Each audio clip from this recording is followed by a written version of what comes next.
جس کا یسایہ کے 27ویں باب میں ذکر ہے، اور یہ مہینے کے 10ویں دن ہوگا۔ اور ہم جانتے ہیں کہ 10 کا عدد ذمہ داری کا عدد ہے، اور وہ اس شخص کے ساتھ کیا سلوک کریں گے جو 2000 سال پہلے آیا، لیکن انہوں نے اس کی تحقیر کی اور اس کو رد کیا۔ کیا وہ اپنی جانوں کو عاجز کرنے کے لیے تیار ہوں گے، اور کیا وہ اکلوتے کے لیے ماتم کریں گے اور ایسا غم کریں گے جیسے کوئی پیلوٹے کا کرتا ہے؟ لیکن خدا ترس لوگ ایسا ہی کریں گے، اور خدا ان کی حقیقی توبہ اور ایمان اور خدا کے پاس واپس آنے کی وجہ سے اس قوم کے ساتھ تعلق کو بحال کرے گا۔ میں یہاں پر ایک چیز واضح کرنا چاہتا ہوں تاکہ ناظرین جان سکیں کہ 4 عیدوں کا تعلق جی پہلے مہینے سے نہیں، تھا، پر مطلب یہ نہیں کہ وہ چاروں پہلے مہینے میں واقع صحیح، ہوئی، بلکہ وہ پہلے مہینے سے اس متعلقہ ہیں۔ مہینے میں مثلا نہیں، ہفتوں کی عید اس مہینے میں نہیں، کیا یہ پہلے مہینے میں نہیں ہوئی؟ صحیح، یوم کفارہ کے متعلق آپ نے بتایا کہ کلیسیا کے اٹھائے جانے کے بعد خداوند زمینی لوگوں سے کس طرح سلوک کرے گا۔ آپ نے بتایا کہ وہ بڑی مصیبت کا تجربہ کریں گے تاکہ وہ صحیح، توبہ کرے اور پاک ہو، اور وہ 1000 سالہ بادشاہت کے دور میں ان پر سلطنت کرے، جس کی طرف خیموں کی عید اشارہ کرتی ہے۔ اب ہمیں تقسیمی ترتیب میں ان واقعات کو کلیسیا کے اٹھائے جانے کے بعد دیکھنے کی ضرورت ہے۔ کلیسیا کے اٹھائے جانے کے بعد ان لوگوں کے ساتھ کیا ہوگا تاکہ ہم جان سکیں کہ در حقیقت یوم کفارہ سے کیا مراد ہے۔ اس وقت لوگوں کے ساتھ کیا ہوگا؟ جی بھائی۔ کلیسیا کے اٹھائے جانے کے بعد خدا اس قوم کے ساتھ تعلق کو بحال کرے گا۔ لیکن میں ایسا کیوں کہہ رہا ہوں؟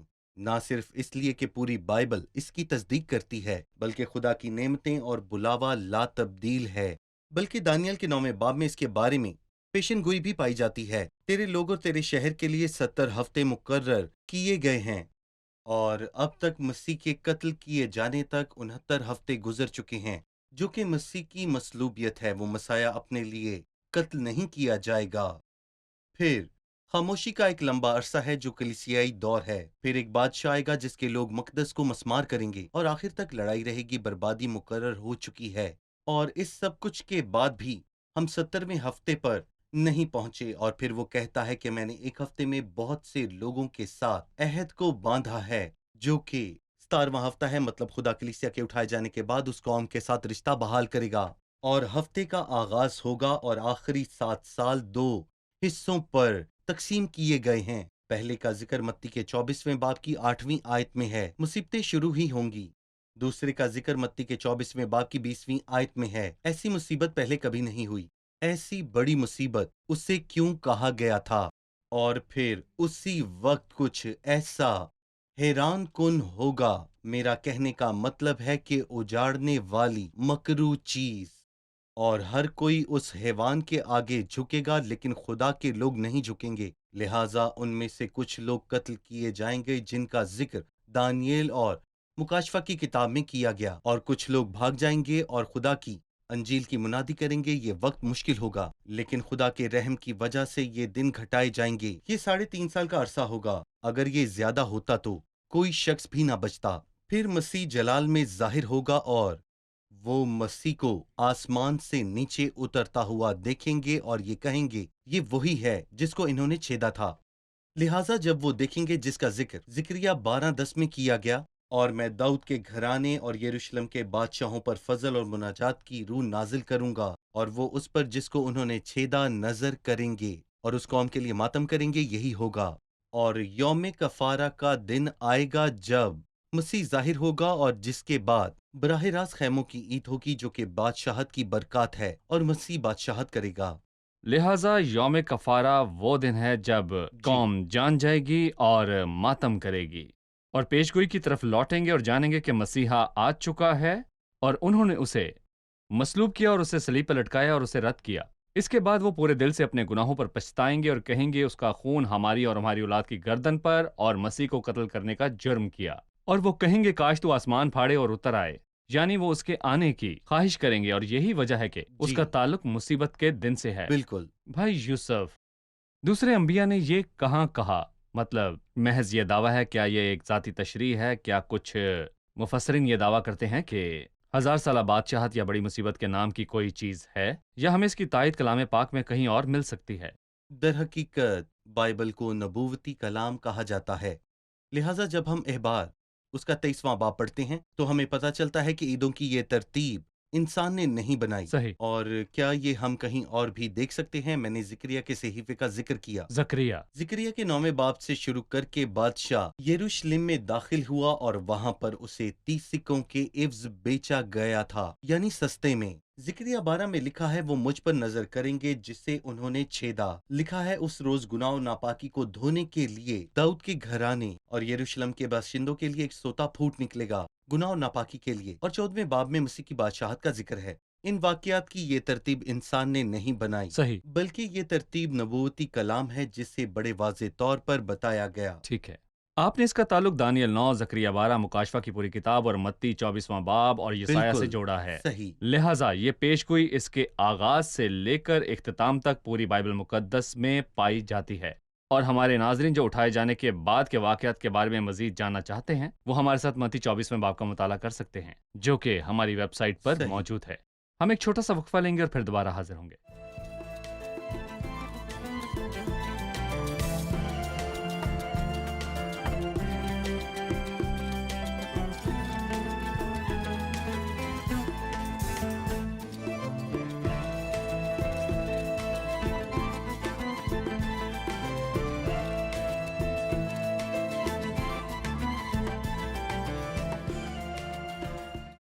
آپ نے ہمیں خداوند کی عیدوں کے بارے میں بتایا، ہفتوں کی عید اور نرسنگوں کی عید، لیکن کفارے کے دن کو عید نہیں بلکہ یوم کفارہ کیوں کہا گیا ہے؟ جی وہ عید نہیں تھی کیونکہ یہ سال کا پہلا دن تھا جب وہ خدا کے حکم کے مطابق روزے رکھتے تھے، اور یقینی طور پر وہ ان دنوں میں روزے رکھ سکتے تھے کیونکہ یہ وہ نذرانہ ہے جو کبھی بھی پیش کیا جا سکتا ہے۔ وہ روزہ رکھ سکتے ہیں، لیکن خدا نے انہیں اس دن روزہ رکھنے کا حکم دیا جیسے کہ یہاں پر درج ہے، تم اس مہینے کی 9ویں تاریخ کی شام سے دوسری شام تک سبت منانا، جس کا مطلب ہے کہ وہ دکھ کے دن نہ کھائیں گے اور اپنے آپ کو دکھ دیں گے۔ اور اس کا روحانی اطلاق بنی اسرائیل پر مسیح کا ظاہر ہونا ہے، اور وہ ماتم کریں گے جیسا کہ کوئی اپنے اکلوتے بیٹے کے لیے ماتم کرتا ہے، وہ بھی اپنے پہلوٹے کے لیے غم کرتا ہے۔ جب کوئی شخص اپنا اکلوتا یا پہلوٹا بیٹا کھو دیتا ہے تو کیا اسے بھوک ہوگی؟ شاید وہ کئی دنوں تک کھانا نہ کھائے، بلکہ یہ بھی ممکن ہے کہ وہ کھانے کا سوچے بھی نہ۔ اور میرا خیال ہے کہ جب اس دن لوگ توبہ کرتے ہوئے واپس آئیں گے تو ان کا بھی یہی حال ہوگا۔ ہم نے جزوی اور انفرادی طور پر اس کا تجربہ کیا ہے، اور جب کوئی خداوند کے پاس آتا ہے تو اعمال کی کتاب کے 2 باب کے الفاظ پورے ہو جاتے ہیں، اور جب انہوں نے سنا کہ ان کے دلوں پر چوٹ لگی ہے، اور جب وہ خداوند کے فضل اور اس کی نجات کے بارے میں سنتے ہیں تو بہت سے لوگ آنسوؤں سے روتے ہیں۔ دراصل ہماری خدا کے ساتھ ملاقات آنسوؤں سے شروع ہوتی ہے، لیکن اس کا اختتام بہت ہی پرمسرت اور خوشی کے ساتھ ہمیشہ ہوتا ہے، جیسے ہم خیموں کی عید کے حصے میں پڑھتے ہیں۔ اس عید کا زبردست ماحول خوشی ہے، سو تو پوری خوشی کرنا۔ پوری خوشی، صحیح۔ چلیے اب خیموں کی عید کی طرف بڑھتے ہیں۔ جی میں چند آیات پڑھنے کے بعد آپ سے سوال پوچھوں گا۔ ضرور۔ اور خداوند نے موسیٰ سے کہا، بنی اسرائیل سے کہہ کہ اسے 7ویں مہینے کی 15ویں تاریخ سے لے کر 7ویں دن تک خداوند کے لیے عید قیام ہوگی، پہلے دن مقدس مجمع ہو۔ تم اس دن کوئی خادمانہ کام نہ کرنا۔ تم 7ویں دن برابر خداوند کے حضور آتشین قربانی گزراننا۔ 8ویں دن تمہارا مقدس مجمع ہو اور پھر خداوند کے حضور آتشین قربانی گزراننا۔ وہ خاص مجمع ہے، اس میں کوئی خادمانہ کام نہ کرنا۔ بھائی یوسف، میں پوچھنا چاہوں گا کہ تاریخی اعتبار سے اور نبوتی لحاظ سے عید قیام سے کیا مراد ہے؟ بے شک عید خیام نہ تو مصر میں کی گئی اور نہ ہی بیابان میں کی گئی۔ ان دنوں میں وہ اپنے خیموں سے نکل کر بیابان میں رہتے تاکہ اپنے ماضی کے اتار چڑھاؤ کو ہمیشہ یاد رکھ سکیں۔ اس لیے 40ویں آیت میں ہم پڑھتے ہیں کہ سو تو پہلے دن خوشنما درختوں کے پھل، کھجوریں اور ڈالیاں، درختوں کی شاخیں اور ندیوں کی بیدے منجون لانا۔ کھجوروں کی ڈالیاں جو کہ فتح کی علامت ہیں۔ کھجوروں کے درختوں کی ڈالیاں حقیقت میں فتح کی ایک علامت ہیں، جو کہ ان کے مشکل حالات کی نمائندگی کرتی ہیں۔ اور اس کے بعد میں یہ کہنا چاہوں گا کہ بید منجون ہے، جو کہ آنسوؤں سے متعلقہ ہے، اور رونے کے وقت اور الجھنوں کے وقت اور پھر خوشی کے وقت اور پھر آخر میں فتح کے وقت سے گزر رہے ہیں۔ جب ہم ابدیت میں اسے یاد رکھتے ہیں تو ان چاروں وقتوں میں سے کون سا وقت ہمیں خوش رکھے گا؟ حتیٰ کہ جب ہم نے فریاد کی اس لیے کہ یہ ہماری ہی بھلائی تھی، لیکن آخر میں ہم جان جائیں گے کہ یہ سب کچھ ہماری ہی بھلائی کے لیے تھا۔ یہ سب چیزیں مل کر خداوند سے محبت رکھنے والوں کے لیے بھلائی پیدا کرتی ہیں۔ لہٰذا عید قیام آخری عید ہے اور یہ جی سفر کے اختتام کے بارے میں ہے۔ لوگ پاک سرزمین میں داخل ہوتے ہیں اور اپنے سفر کو بالکل یاد کرنے کے لیے خیموں میں رہتے ہیں۔ صحیح۔ لوگوں کا سفر ان کی بے وفائی کی گواہی دیتا ہے، پھر خداوند انتہائی وفادار ہے۔ خداوند اس قوم کے ساتھ معاملہ طے کرے گا اور ہم بہت جلد 1000 سالہ بادشاہت اور عید قیام کے بارے میں پڑھیں گے، لیکن میں ابدیت میں پہنچنے کے بعد آرام پر بات کرنا چاہوں گا۔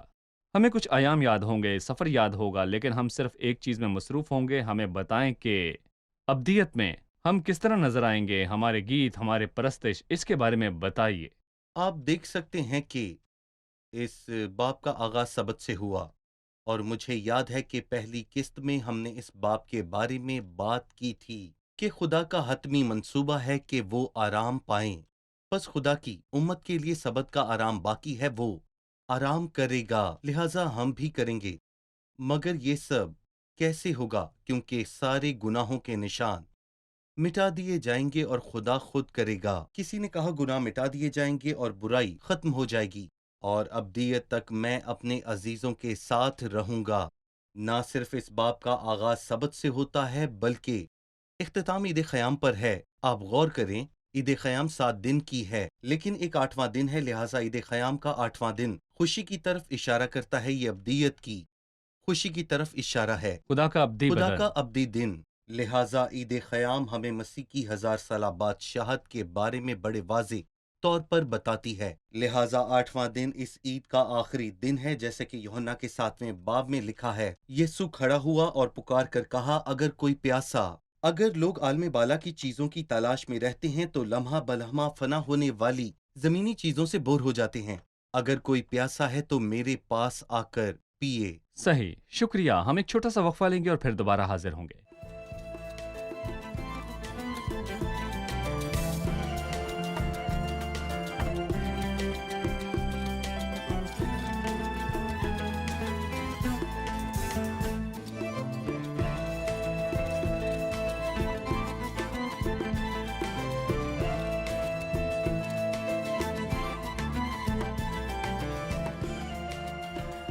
ہم 1000 سالہ بادشاہت کے بارے میں اور جاننا چاہتے ہیں، وضاحت کیجیے۔ میرا مطلب ہم مسیح کو اور روح القدس اور پھر شیطان کو دیکھ سکتے ہیں، لیکن مسیح ظاہر ہوگا، وہ پوری کائنات پر حکومت کرے گا اور ہر کوئی اس کے سامنے جھکے گا۔ اور روح القدس، اور پھر لکھا ہے میں اپنا روح ہر بشر پر ڈالوں گا۔ مسیح سلطنت کرے گا اور سب اس کے سامنے جھکیں گے، اور وہ ہر فرد بشر پر اپنا روح ڈالے جی، گا۔ اور اس ہر منظر بشر۔ میں شیطان کو 1000 سال تک گڑھے میں ڈالا جائے گا اور وہ قوموں کو پھر گمراہ نہ کر پائے گا۔ لیکن ہم اس میں 3 چیزیں اور دیکھتے ہیں: راست بازی، امن اور خوشحالی۔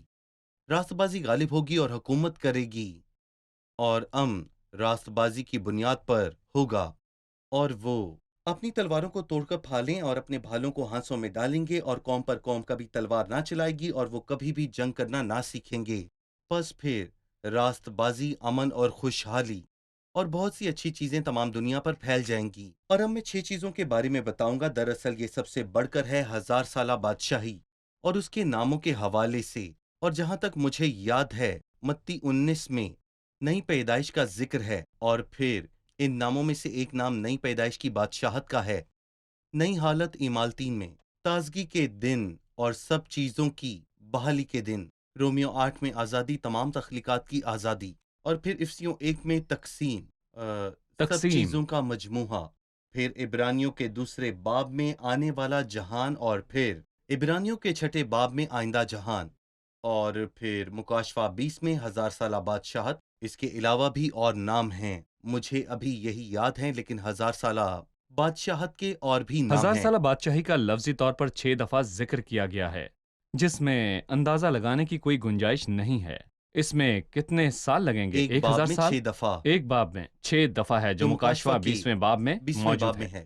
مکاشفہ 20 میں 6 دفعہ 1000 صحیح سالہ بادشاہت کا ذکر ہے۔ اس کے بعد وہ دلیلوں کی کوئی گنجائش نہیں چھوڑتا، چاہے وہ صحیح۔ روحانی یا لفظی۔ اس آیت کو استعمال کرتے ہوئے کہتی ہے خدا ان کے میں نہیں نزدیک ایک جانتا دن لوگ 1000 خدا پر سال کے یقین کیوں نہیں برابر ہے۔ کرتے، کیوں پتہ لہٰذا نہیں۔ بائبل کہتی ہے کہ 1000 سالہ بادشاہت ہے، اور آپ نے کچھ ناموں کا ذکر کیا۔ 1000 سالہ بادشاہت میں دائرہ کار ہیں، جی آسمانی دائرہ کار اور زمینی دائرہ کار۔ بالکل۔ ہم بحیثیت کلیسیا 1000 سالہ بادشاہت کے کس دائرہ کار میں ہوں گے؟ آسمانی دائرہ کار اسے کیا کہا جاتا ہے؟ اس کے باپ کی بادشاہی ہے، اور دانیل کے 7ویں باب میں حق تعالیٰ کے مقدس لوگ کہا گیا ہے۔ صحیح۔ بس ہمارا تعلق اوپر سے ہے، اس وقت راست باز اپنے باپ کی بادشاہی میں آفتاب کی طرح۔ آفتاب کی مانند چمکیں گے۔ پر زمینی دائرہ کار کیا یہ ہے؟ ابن آدم کی بادشاہی ہے۔ کیا اسی نے پترس کو بنایا؟ جب وہ پہاڑ پر تھا تو اس نے خداوند کو ایسی صورت میں دیکھا جس میں اس نے اسے کبھی نہیں دیکھا تھا، اور اس کے ساتھ موسیٰ اور ایلیا کو دیکھا۔ خیموں کی حالت میں عید خیام کو یاد کرنا۔ مہربانی سے ہمیں پہاڑ پر صورت بدلنے اور 1000 سالہ بادشاہت کے درمیان تعلق کے بارے میں بتائیے۔ گزشتہ باب میں مسیح نے صلیب کے بارے میں ذکر کیا۔ جب اس نے ذکر کیا تو پطرس نے کہا یہ تجھ پر ہرگز نہ آئے گا، اور میرا خیال ہے یہ پہلا اور آخری وقت ہے جب پطرس نے مسیح کو ملامت کی، اور خداوند نے پھر کر پطرس سے کہا کہ اے شیطان دور ہو۔ صحیح۔ اس نے اسے اپنے پیچھے آنے کے لیے کہا، یہ نہیں کہ یہ نہ کر اور یہ کر۔ لیکن جب اس نے مسیح کی اس شبیہ کو دیکھا تو یہ بادشاہی ہرگز نہ تھی، یہ محض ایک علامت تھی کہ پطرس کی آنکھیں کھول دی جائیں، اور پطرس تصدیق کرتا ہے کہ صلیب پر کیا ہونا چاہیے۔ اے خداوند ہمارا یہاں رہنا اچھا ہے۔ بھائی یوسف، ہم نے اس ترتیب کے بارے میں سیکھا ہے کہ عید خیام پر پہنچ کر ہم 1000 سالہ بادشاہت کا حوالہ دیتے ہیں۔ صحیح۔ میں 7ویں عید کے بارے میں آپ سے مزید جاننا چاہتا ہوں، جی اور پہلے پھلوں کی عید اور ہفتوں کی عید کے درمیانی عرصے کے 49ویں اور 50ویں دن کے بارے میں جاننا چاہتا ہوں۔ پہلے پھلوں کی عید مسیح کے جی اٹھنے، اور ہفتوں کی عید پینتیکوس کے دن روح القدس کے بالکل۔ نزول کو ظاہر کرتی ہے۔ مسیح کے جی اٹھنے سے لے کر مسیح کے آسمان پر اٹھائے جانے تک وہ کیا کرتا رہا اور اس نے کیا کیا کیا؟ در حقیقت مسیح نے کیا کیا، میں اس کے متعلق 4 خیالات بتا سکتا ہوں، اور میں آپ کو یاد دلانا چاہتا ہوں کہ مسیح جی اٹھنے کے بعد غیر ایمانداروں پر ظاہر نہیں ہوا، بلکہ صرف حقیقی ایمانداروں پر، اور گناہگار دنیا نے مسیح کو اس وقت اور اس حالت میں دیکھا جب وہ شرم کی حالت میں تھا اور اس کا خون جاری تھا، اور وہ اسے اس وقت دیکھیں گے جب وہ جلال اور اپنی قوت میں آئے گا، اور وہ سب لوگ ڈر جائیں گے۔ اور مسیح کے جی اٹھنے کے بعد 40 دن تک وہ نظر آتا رہا۔ اس کی وجہ یہ تھی کہ وہ ان لوگوں کے دلوں کو تسلی دے جو اس کی موت کے باعث ٹوٹ چکے تھے۔ وہ مریم مگدلینی پر ظاہر ہوا جو اس کی موت کی وجہ سے بہت زیادہ متاثر ہوئی تھی۔ پھر وہ پطرس پر ظاہر ہوا، اس کا دل ٹوٹ چکا تھا کیونکہ اس نے مسیح کا انکار کیا تھا، جس کا ذکر زکریا کے 13ویں باب میں درج ہے۔ میں چھوٹوں پر ہاتھ چلاؤں گا۔ اور دوسری وجہ یہ تھی کہ وہ سب کو ظاہر کرنا چاہتا تھا کہ وہ جی اٹھا ہے، اور جب وہ آدمیوں اور عورتوں پر ظاہر ہوا تو کچھ لوگوں نے یہ خیال کیا کہ وہ بھوت ہے۔ وہ انفرادی اور اجتماعی طور پر لوگوں پر ظاہر ہوا، وہ 12 شاگردوں پر ظاہر ہوا، اور پھر اس کے بعد 5000 سے زیادہ لوگوں پر ظاہر ہوا، جس کا ذکر کرنتھیوں میں ہے۔ اور تیسری وجہ یہ کہ انہیں تیسرے درجے کے لیے تیار کرنا، کیونکہ وہ ان کے ساتھ زمین پر نہیں رہے گا پر دوسری طرح رہے گا۔ وہ اسے اپنی آنکھوں سے نہیں دیکھ سکیں گے بلکہ اپنے دلوں سے، اور بے شک وہ اسے نہیں دیکھ سکیں گے لیکن وہ ان سب لوگوں کو دیکھے گا۔ مثال کے طور پر جب وہ توما پر ظاہر ہوا تو اس نے اس سے کہا کہ اے بے اعتقاد اعتقاد رکھ۔ جب خداوند نے یہ کہا تو وہ انہیں نظر نہیں آ رہا تھا، لیکن اس نے سنا کیونکہ وہ وہیں تھا۔ صحیح۔ اور آخری وجہ عظیم مشن کی تیاری کرنا تھا، اور وہ ان کے لیے ماتم نہ کریں جو ان سے بچھڑ گئے تھے، بلکہ وہ یروشلم اور یہودیہ اور سامریہ بلکہ ساری زمین کی انتہا تک اس کے گواہ ہوں۔ شکریہ۔ میں چاہوں گا کہ آپ 2 عیدوں کے تعلق سے مزید بتائیے، پھلوں کی عید اور ہفتوں کی عید۔ آپ نے ہمیں بتایا کہ پہلے پھلوں کی عید جس میں پولیوں کے گٹھے مسیح کے جی اٹھنے کو ظاہر کرتے ہیں، جی جبکہ ہفتوں کی عید روح القدس کے نزول اور کلیسیا کے قیام کی طرف اشارہ کرتی ہے۔ لہٰذا میں چاہوں گا کہ آپ ان دونوں عیدوں کے درمیان موازنہ پیش کیجیے، مسیح کے یہاں اور وہاں، ایمانداروں کے اس اور اس مقام کے درمیان۔ مسیح مردوں میں سے جی اٹھا اور شاگردوں پر ظاہر ہوا، یہ پہلا پھل ہے۔ مسیح آسمان پر اٹھایا گیا اور اس نے روح القدس کو بھیجا، یہ ہفتوں کی عید ہے۔ ہم یہاں دیکھتے ہیں کہ مسیح جی اٹھنے کے ذریعے سر بن گیا اور روح القدس کے نزول کے وقت وہ وہاں پر بدن بن ایک گیا جسم۔ تھا، اور یقینی طور پر سر کے ساتھ بدن کا ہونا بھی ضروری ہے۔ صحیح۔ پہلی عید ہمیں یہ بتاتی ہے کہ ہم مسیح میں ہیں اور پہلا پھل ہیں، یہ ایک اعزاز کی بات ہے، اور رومیو کے مطابق دوسری عید میں ہم روح القدس میں ہیں، اور یہ وہی حالت ہے جو عید پینتیکوست۔ پینتیکوست کے دن پر تھی۔ ٹھیک ہے، شکریہ بھائی یوسف۔ 13ویں آیت میں موجود پہلے پھلوں کے نذرانے کے حوالے سے میرا ایک سوال ہے، اور اس کے ساتھ نظر کی قربانی کے لیے تیل ملا ہوا میدہ ایفا کے 2/3 حصے کے برابر ہو، تاکہ وہ آتشین قربانی کے طور پر خداوند کے حضور راحت انگیز خوشبو کے لیے جلائی جائے، اور اس کے ساتھ مے کا تپاون ہین کے 1/4 حصے کے برابر مے لے کر کرنا۔ اس خاص دن تک انہیں ان خاص چیزوں کو کھانے سے کیوں منع کیا گیا تھا؟ اس دن تک، اس کا مطلب ہے جو پہلے ہے اسے دیا جائے گا، صحیح۔ اور جب تک خدا ان کی فصل کا حصہ نہ لے لے انہیں کھانا نہیں چاہیے۔ خدا کو مطمئن کرنا۔ پہلے خدا کو مطمئن کرنا لازمی ہے۔ یہ سیکھنے والا سبق ہے، لیکن لوکا کے 6 باب میں ایک عظیم تعلیم ہے جو شاگردوں کے کھیت میں سے گزرتے ہوئے بالیاں توڑ کر کھانے کے تعلق سے ہے۔ جب انہوں نے بالیاں توڑیں تو اس کا ذکر لوکا کے 6 باب میں ہے، اور میں یہ آپ کے لیے پڑھوں گا، اور یہ تھوڑا سا مشکل ہے۔ صحیح۔ اور اب یہ پہلے کے بعد دوسرے سبت کے دن ہوا۔ یہ عام بات ہے کہ دوسرا پہلے کے بعد آتا ہے، اور یہ اس نے کیوں استعمال کیا؟ اس دن کو بیان کرنے کے لیے جس دن انہوں نے کھایا، جی۔ کیونکہ اتوار کے دن جو سبت سے اگلا دن ہے وہ پہلے پھلوں کے پولے پیش کریں گے، اور وہ سبت کے دن نہیں کھائیں گے۔ جب وہ سبت سے اگلے دن پہلے پھلوں کا نذرانہ پیش کریں گے وہ کھا سکتے تھے۔ یہاں وہ کہتا ہے پس پہلے کے بعد سبت کے دوسرے دن شاگردوں کو یہ کھانے کی اجازت تھی۔ انہوں نے کوئی غلطی نہیں کی تھی، پس شریر لوگ ان کا صحیح۔ پیچھا نہیں چھوڑتے تھے، وہ برے لوگ تھے۔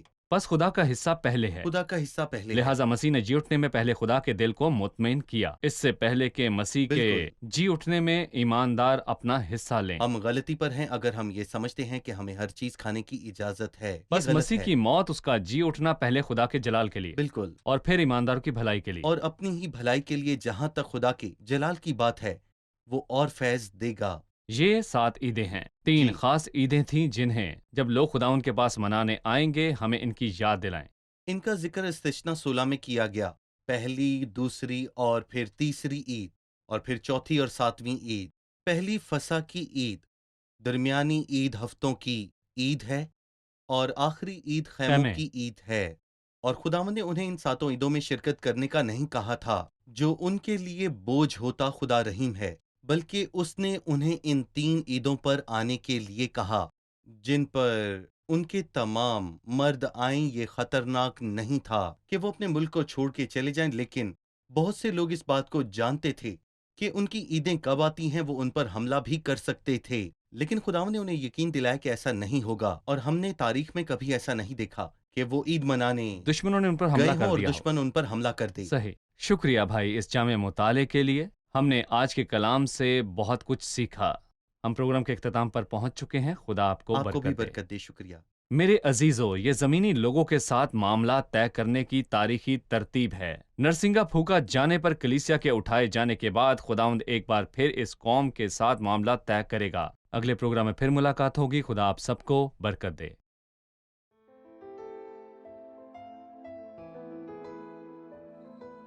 تیرا کلام رہے گا قائم، پہاڑ جب نہ رہے خدایا، تیرے منہ کی ایک بات بھی ٹلے گی نہ، چاہے کچھ بھی ہو۔ تیری مان دیے ہے زندہ، سونے سے بھی قیمتی، میرا دل یہ دے گواہی ہے، یہ کتاب عظیم نازل کرے اپنا کلام، شکستہ دلوں کو سکون ملے، تاریکی دور ہو میری راہیں روشن کر، دل اپنا کلام کثرت سے اے خدا بدل دے، رہائی دے کثرت سے پھل میں لاؤ۔ کلام رہے گا قائم، پہاڑ جب نہ رہے خدایا، تیرے منہ کی ایک بات بھی ٹلے گی نہ، چاہے کچھ بھی ہو۔